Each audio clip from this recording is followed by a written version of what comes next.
అని ప్రకటించారు. ఆ రోజు నుండి మరి పబ్లిసిటీ చేస్తున్నాం, ప్రకటన చేస్తున్నాం. మా 5 సంఘాలు నా వెనక చాలామంది సేవకులు, అలాగే దాసులు, ఇక్కడ చేరిన ప్రతి సేవకులు కూడా మరి నా వెనుకుండి ఎంతో ప్రార్థన చేశారు. సమయం లేదు, నేరుగా మరి ఎవరి గురించి చెప్పలేదని ఏమనుకోవద్దు. మీరందరూ ప్రయాసపడ్డారు. ప్రియులరా, మీటింగ్ అనంతరం మీ అందరికీ భోజనాలు ఉన్నాయి. చక్కగా మీరు భోజనం చేసి వెళ్తారు. కానీ నేరుగా ఇంక సమయం లేదు, మరి దైవజనులకి సమయాన్ని అప్పగించేస్తున్నాను.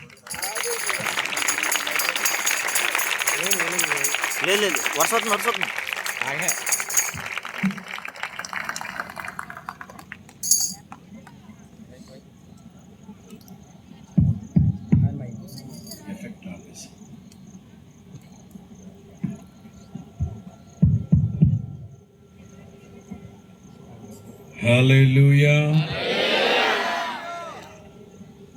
హల్లెలూయా, హల్లెలూయా.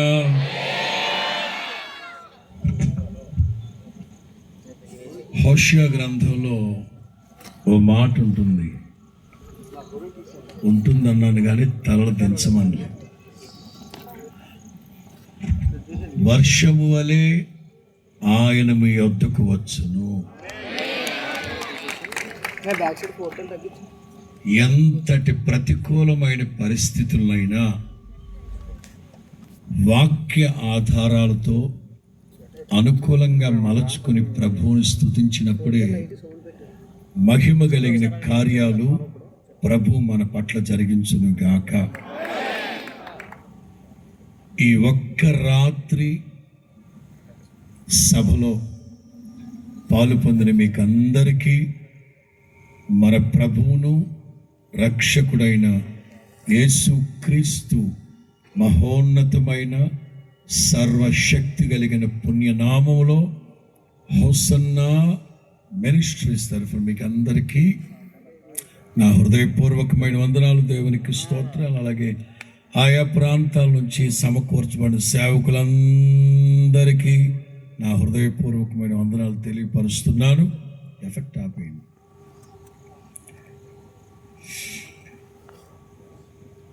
స్వర్గీయ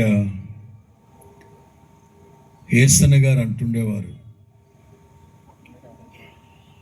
దేవుడు ఈ సృష్టిని ప్రారంభించినప్పటి నుంచి ఇప్పటి వరకు వర్షానికి తడిస్తే మొక్కలు మొలకెత్తుతాయి కానీ మనుషులు మొలకెత్తినట్లుగా ఎక్కడ చరిత్రలో లేదు అని. చెప్పండి, వర్షానికి తడిస్తే అది కాదు, ఆ తర్వాత మాట. మొక్కలు మొలకెత్తుతాయి కానీ మనుషులు మొలకెత్తిన దాఖలాలు ఎక్కడా. అంచేత ఇబ్బంది ఏమీ లేదు. ఇప్పుడు అందుకైనా గోడు కట్టుకొచ్చిందా ఏంటి బాబా? ఏం మాట్లాడతావు అప్ప నువ్వు? కానీ గోడు కట్టుకొచ్చి మళ్ళీ వర్షం తగ్గిపోయిందండి బాబటి ఏట్రా బాబా. స్తోత్రం చెప్పు గట్టిగా.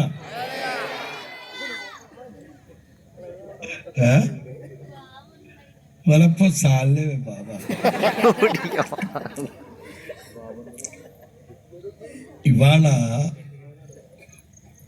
తెలుగు భాషా దినోత్సవం.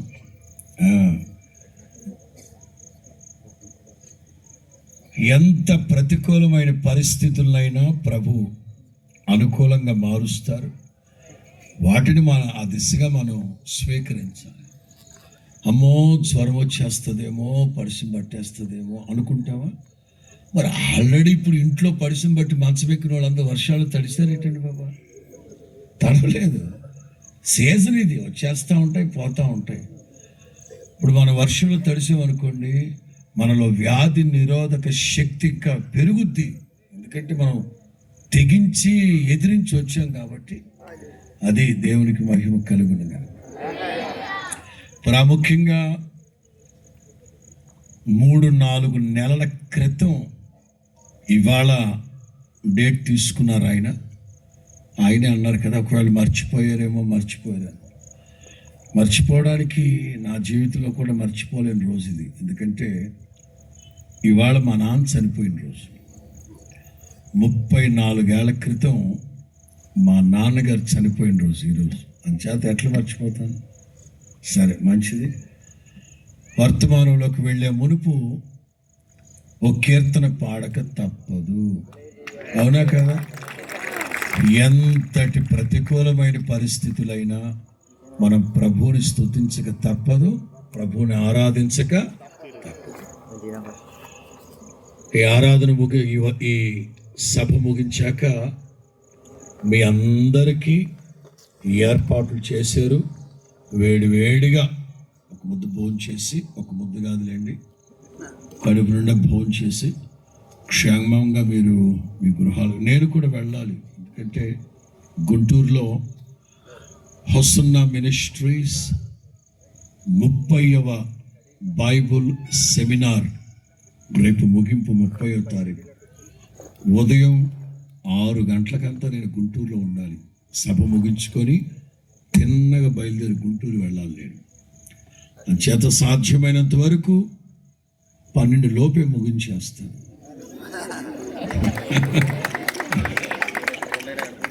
మంచిది. ఏ పాట పాడతాం?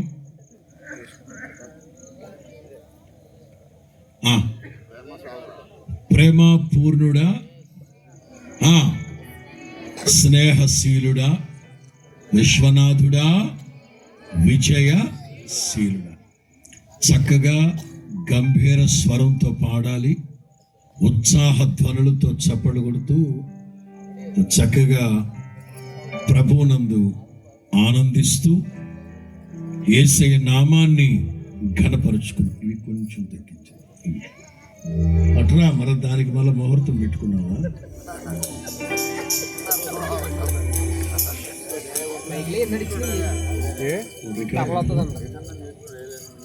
రెండున్నర పెట్టు.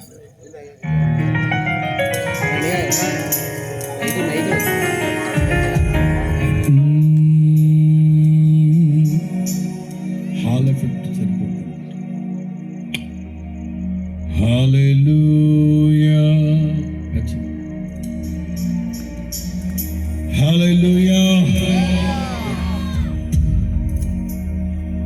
ప్రేమ పూర్ణుడా,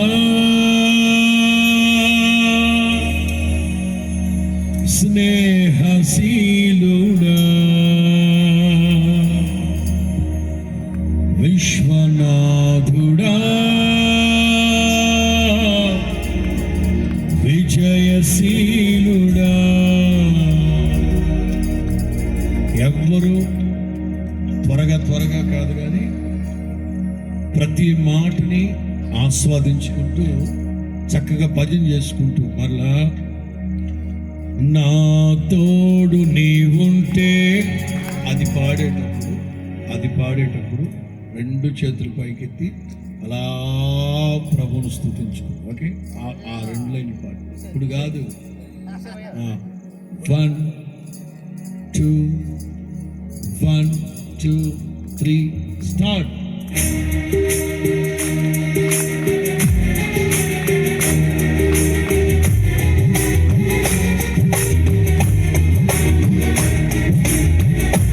అందరూ చప్పట్లు కొడుతూ థ్యాంక్ యూ లార్డ్, హల్లెలూయా.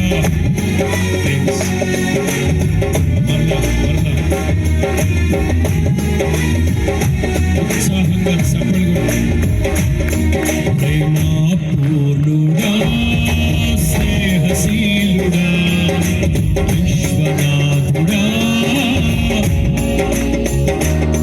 ప్రేమ పూర్ణుడా, విశ్వనాథుడా,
గాక.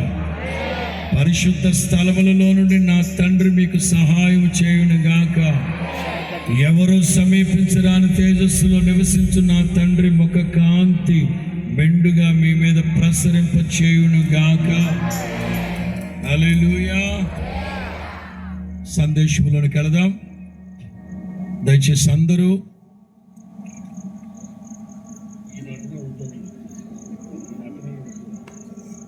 త్వరగా రావాలి. 116వ కీర్తన క్లిప్ మార్చి.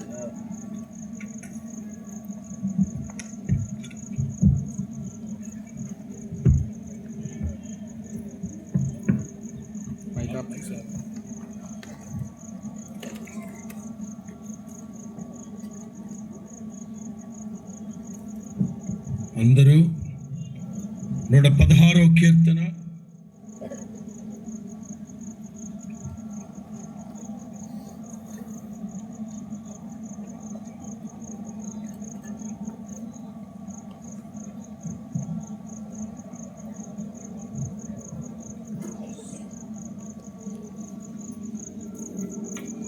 తీసి చూడండి. 116వ కీర్తన అందరూ.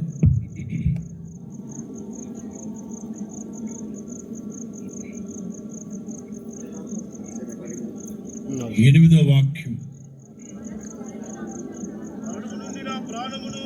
116వ కీర్తన 8వ వాక్యం. 3 మాటలుంటాయి అక్కడ. మరణము నుండి నా ప్రాణమును, కన్నీరు విడవకుండా నా కన్నులను, జారి పడకుండా నా పాదములను తప్పించి ఉన్నావు. దేవునికి స్తోత్రం చెప్పండి గట్టిగా. 3 మాటలు. మరణము నుండి నా ప్రాణమును, కన్నీరు విడవకుండా నా కన్నులను, జారి పడకుండా నా పాదములను నీవు తప్పించి ఉన్నావు. మనం ఆరాధిస్తూ ఉన్న యేసయ్య సుగుణాల సంపన్నుడు. ఇంకా పెంచచ్చు బయట. ఇవి తీసేయచ్చు కదా. తీసారా? రైట్. మానిటర్ కూడా పెంచదు. మనం ఆరాధిస్తూ ఉన్న యేసయ్య సుగుణాల సంపన్నుడు. ఆయనలో ఉన్నవన్నీ సుగుణాలే. యేసయ్యకు చేతగానిదంటూ ఒకటి ఉంది అంటే అది అబద్ధమాడుటకు చేతగాని. అబద్ధమాడడానికి ఆయన నరుడు కాడు. ఇంకా చెప్పాలంటే యెహోవా అందరికీ ఉపకారం. యేసు ప్రభు అంటారు కదా, పరలోకమందున్న మీ తండ్రి పరిపూర్ణుడు. ఎంత పరిపూర్ణుడు అంటే నీతిమంతుల మీద సూర్యుడు ఉదయిస్తున్నాడు, అనీతిమంతుల మీద సూర్యుడు ఉదయిస్తున్నాడు, పాపాత్ముల మీద అలాగే పరిశుద్ధుల మీద. పక్షపాతం లేని దేవుడు. మానిటర్ పెంచాలి. ఆయనలో ఉన్న సుగుణాలలో ఒకటి తప్పించే దేవుడు. తప్పించే దేవుడు, విడిపించే దేవుడు. ఒక అనుభవాల్లో నడిపిస్తారంటే తప్పించే దేవుడు. విడిపించడం అంటే చెరసాలలో ఉన్నవాడని విడిపించుటకు అని ఉంటుంది. ఆల్రెడీ వాళ్ళు చెరసాలలో ఉన్నారు కనుక విడిపించే దేవుడు. తప్పించడం అంటే వేటగాని ఊరులన్నింటినీ తెంచి విడిపిస్తారు. ఇది విడిపించే దేవుడు. తప్పించడం అంటే ఉదాహరణ మీకు అర్థమయ్యేటట్లుగా చెప్తాను. ఇదో ఆ రోడ్డు మీద పోలీసు వాళ్ళు ఉన్నారు. హెల్మెట్ లేని వాళ్ళని, లైసెన్స్ లేని వాళ్ళని, సి బుక్ లేని వాళ్ళని, ఏ బుక్ లేని వాళ్ళని, ఇంకా కొన్ని బుక్కులు, ఆ బుక్కులు లేని వాళ్ళందరూ పట్టుకుంటున్నారు అక్కడ. ఒకడు వాడి దగ్గర ఏ బుక్కు లేదు, మొత్తం మీద పోలీసు వాళ్ళు పట్టుకున్నారంటే వాడికి 3,000 తడిసిపోద్ది. మొత్తం మీద వీడు మహా జాదుగారు కుంటనక్కాడు. అంత దూరం నుంచే పోలీసు వాళ్ళని చూసి భయపడ్డట్లుగా నటిస్తూ స్లోగా వచ్చాడు. ఇక పోలీసు వాడు ఏమనుకున్నాడు, వీడు తడుచుకున్నాడు, ఇక మనం చూసి ఆపేస్తాడు అనుకుంటే వాడు దగ్గరకు నాచి బుర్రమని కొట్టాడు. కొట్టే ఎలమంచి లాగింది బండి. అక్కడికి వెళ్ళి తాపీగా చెట్టు కింద బండి పెట్టుకుని బావా పోలీసుడు పంచదారులు పట్టుకోవడానికి తెగ ట్రై చేశాడు. నేను తక్కువ దొరికిపోయావా అన్నాడు. ఆడు బావా ఈ బావ సంగతి నీకు తెలీదా? ఎవడికి బావో మనకు అర్థమైంది సార్. ఒక్క వర్షం ఇవాళ బావ అంటాడు, రేపేమో గురుగారు అంటాడు. ఎప్పుడు నిన్న బావ, ఇవాళ గురువు, రేపు తమ్ముడు వస్తావమ్మా అంటాడు. ఒక్క వరుసలో లేదురా, నీకు తెలుసు కదా మీ బావ సంగతి. నేను అలా ఆపినట్టుగా ఆపి తప్పించుకున్నాను రా, ఎస్కేప్ అయిపోయా, తప్పించుకున్నాను. తప్పించబడ్డం అనేది ఒక ఎట్లా నిర్వచించాలి దాన్ని? మన దేవుడు ఎవరో తెలుసా? కీర్తనాకారుడైన దావీదు అంటున్నారు, మరణము నుండి నా ప్రాణమును, కన్నీరు విడవకుండా నా కన్నులను, జారి పడకుండా నా పాదములను. ఈ 3 మాటలు వివరించిన తర్వాత వర్తమానంలోకి వెళ్తాం. మరణము నుండి మన ప్రాణాలను తప్పించడం అంటే, అలాగైతే క్రైస్తవుడికి అసలు మరణమే లేదా? క్రైస్తవులు చచ్చిపోవట్లేదా? సామెతలో మాట ఉంటుంది, నా వలన నీకు దీర్ఘాయువు కలుగుతుంది, నీవు జీవించు సంవత్సరాలు నా వలన నీకు దీర్ఘాయువు. అలాగైతే క్రైస్తవులు మాత్రమే 150-200 సంవత్సరాలు బ్రతుకుతున్నారా? లేదే. వాక్యాన్ని చాలామంది అక్షరానుసారముగా అర్థం చేసుకునే వాళ్ళు కొందరు, ఆత్మానుసారంగా అర్థం చేసుకునే వాళ్ళందరూ, కొంతమందికి 30 అంతలుగాను, కొంతమందికి 60 అంతలుగాను, కొంతమంది హృదయాల్లో 100 అంతలుగాను ఫలించడానికి కారణం అర్థం చేసుకునే మనస్సును బట్టి, హృదయాలను బట్టి. వాస్తవంగా వాక్యానుసారంగా మాట్లాడాలంటే మనిషికి 2 జన్మలు, 2 మరణాలు. ఒకటి భౌతికంగా పుట్టడం, ఇది మనమందరము పుట్టుకుని సూచిస్తుంది. 2వ పుట్టుక మారు మనసు పొంది పాప క్షమాపణ నిమిత్తం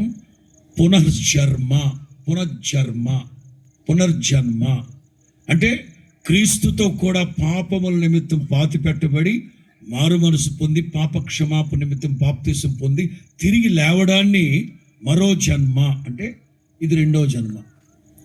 2 మరణాలు. ఒకటి భౌతికంగా మరణించడం. ఇదిగో ఆ సేవకుని కొడుకు చనిపోయాడు, మా నాన్న చనిపోయాడు, అందరూ చచ్చిపోతారు. ఇది భౌతికంగా కలిగే మరణం. ప్రకటన గ్రంథంలో ఉంటుంది. 2వ మరణం అనేది బహుభయంకరమైనది. అలాంటి బహుభయంకరమైన మరణం ఆత్మీయులకు రాకూడదు అంటాడు దైవజనుడు. దైవజనాంగం ఆలోచించండి. మరణము నుండి నా ప్రాణమును తప్పించావు, ఇది దావీదు కీర్తన.